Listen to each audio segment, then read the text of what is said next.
हरिओम। पूज्य गुरुदेव के श्री चरणों में कोटि कोटि प्रणाम। मेरा नाम दीपक। मैंने पूज्य बापूजी से 1997 में दीक्षा ली और आश्रम में समर्पित हुआ 1998 राखी पे। मतलब मेरे को आज हो गए 24 साल हो गए आश्रम में। अब एक छोरियों के चक्कर में हम आए, पर हमको पता ही नहीं था कि इस सच में इनका ऐसा हो रहा है। स्लो पॉइजन की तरह धीरे धीरे सबका हमारा माइंड वॉश करते गए धीरे धीरे।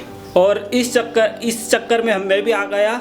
शीतल छोरी, भारती छोरी, धीरे धीरे स्लो पॉइजन, मतलब कि भाई आज कुछ बातें बोली, कल कुछ बोली, करते करते अपने में ग्रुप में लाने की करते थे।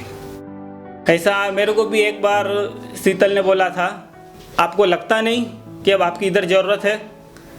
तो मेरे को तो पहले से ऐसा था कि गुरु परिवार अलग नहीं है, सच में अलग हो गए। अब बापूजी को से अलग ही करना चाहते हैं। तो तब मैंने उनको जवाब दे दिया था कि भाई नहीं, यहीं पे हूँ ना मैं, आप लोग हैं ना आप करने के लिए, मैं अपनी जगह हूँ। मैं आश्रम तो नहीं छोड़ूंगा मैं कि कभी भी मैं। पर फिर मैं इग्नोर कर देता, उनकी बातें मैं सुनता ही नहीं था। अपना ये फ्लाइटों की टिकटें कैंसिल करना, इतना प्रोग्राम में ऐसे इतने पैसे लेना, प्रोग्राम के पैसे के लिए भी बापूजी के प्रोग्राम में इतना बड़ा प्रोग्राम होता, उसके हिसाब से उनके प्रोग्राम के पैसे तो मतलब सुन के अपना काँप जाता था, अंदर रूह काँप जाती थी कि इतना चार्जेस कैसा होता है हर चीज़ों का। पर हम क्या करें, वो माइंड वॉश था और कुछ बोलते नहीं थे, उनके फेवर में ही रहते थे। पर अभी सब जो आया, गुरुजी की करुणा कृपा हुई सब पे, सभी साधकों पे, कि जो अभी पोल खुल रही, हमको तो पता ही नहीं था और हम इतने सालों से उसके चक्कर में थे। अगर ऐसा हम गुरुजी बोलते थे, पर हम क्या सोचते थे, चलो गुरु परिवार है। पर अब सच में अब पता चल रहा है कि अब हमको पछतावा हो रहा है कि भाई अब हमने ऐसा क्यों किया। हृदय से, ऐसा नहीं कि ऊपर हृदय से पछतावा हो रहा है कि भाई अभी मतलब ये सुना नहीं कि बापूजी को मारने की साजिश, इतनी ऐसी साजिश है, ये जो सुना है सब हमने, और कहीं से नहीं सुना। इधर उधर से सुनते तो चलो विश्वास नहीं करते, जब स्वयं गुरुदेव के मुख से सुना हमने तो फिर तो विश्वास हमको करना ही पड़ेगा। हम किसके लिए आए? जब हम घर पे थे हमने नई भारती छोरी को देखा, न मैया को देखा, न नारायण स्वामी को देखा, किसी को नहीं, जानते नहीं थे, सिर्फ बापूजी को ही हमने सर्वस्व माना था। अब जो चल रहा है तो मेरी उनसे हाथ जोड़ के प्रार्थना है, भारती छोरी, शीतल छोरी से, कि ये जो सब इतनी करोड़ों की संपत्ति, जो इतने भक्तों के पैसे जो आते थे फौरन से, साधकों के पैसे, गहने, वो सब है कहाँ? वो जांच का विषय है और जांच का विषय करेंगे। जांच करने जाएंगे तो ऊपर उल्टे गुरुदेव के आश्रम पे ही आक्षेप करेंगे कि ये तो सब संचालकों का भड़काया हुआ है, बापूजी ने संचालकों को कहने में बापूजी चलते हैं।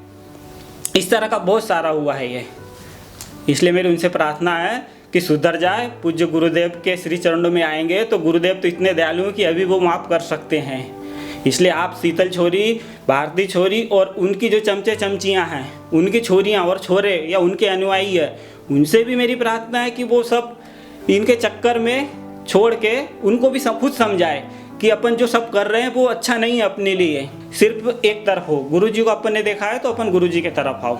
अपन नहीं जानते थे, ना ही कुछ अपने को पता था उनका। हमको गुरुजी का ऐसा संदेश मिला था, सभी साधकों को बापूजी ने जो सबको जनरल में सबके लिए बोला, वो सबके लिए मान्य है, चाहे वो आश्रमवासी समर्पित साधक हो, चाहे बाहर का साधक हो। बापूजी ने बोल दिया था कि भाई ऐसे ऐसे कारनामे हैं। तो तब से हमको भी शंका मेरे को भी होने लग गई थी। फिर पता चला कि भाई, मतलब पता ये चला कि खुद ही सोचते थे कि यार हर पूनम पे एकादशी सत्संग जो चलता है, लाइन चलती है, जो कवर आते थे, वो पैसा कहाँ जाता है? आश्रम में जमा नहीं होते तो कहाँ जाता है? बाकी फिर तो अपन इस विषय में पढ़ते भी नहीं थे और हमने सोचा भी नहीं था ऐसा। फिर अब सब ये लगता है कि जो अभी इतनी ज़मीनें उज्जैन, ओंकारेश्वर, अब ब्यास में जो खरीदी, आजू बाजू जो भी खरीदी है, किस जगह खरीदी वो तो पता नहीं, लेकिन है जगह इतना पता है। पर वो सब कहाँ का है, कहाँ से पैसा है, कितना क्या हुआ?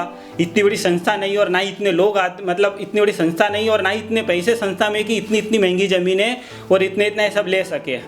इसलिए फिर हमको लगा, अब सही में हृदयपूर्वक लगा कि भाई अब एक नाव में पैर रखना। और दूसरा, बहुत सारे साधक, रज्जू है, सीता है, उसकी बहन है, ये परिवार दूसरे साधकों को भड़काते हैं। उनका बाप है बीरूमल, ये सब उनके साधकों को भड़काते हैं कि भाई तुम उनके तरफ खींचते हैं कि नहीं ऐसा नहीं ऐसा करो, ऐसा नहीं ऐसा करो।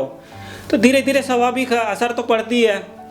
क्योंकि बापूजी नहीं है यहाँ पे, तो असर तो पड़ती है। तो धीरे धीरे माइंड वॉश करते करते उनके तरफ खींच ले जाते हैं। फिर आखिरी में क्या होता, भाई ये रखो, आप ये रखो, आप ये करो।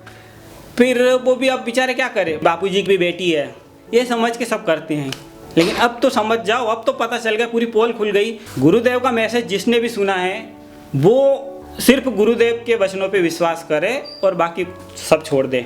21 पीढ़ी तक का उद्धार करना हो तो ऐसे इनके चक्करों से बचो।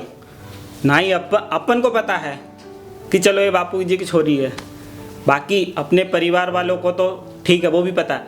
अपने से जो जुड़े हैं दूसरे नॉन साधक, उनको क्या पता कि कौन है ये।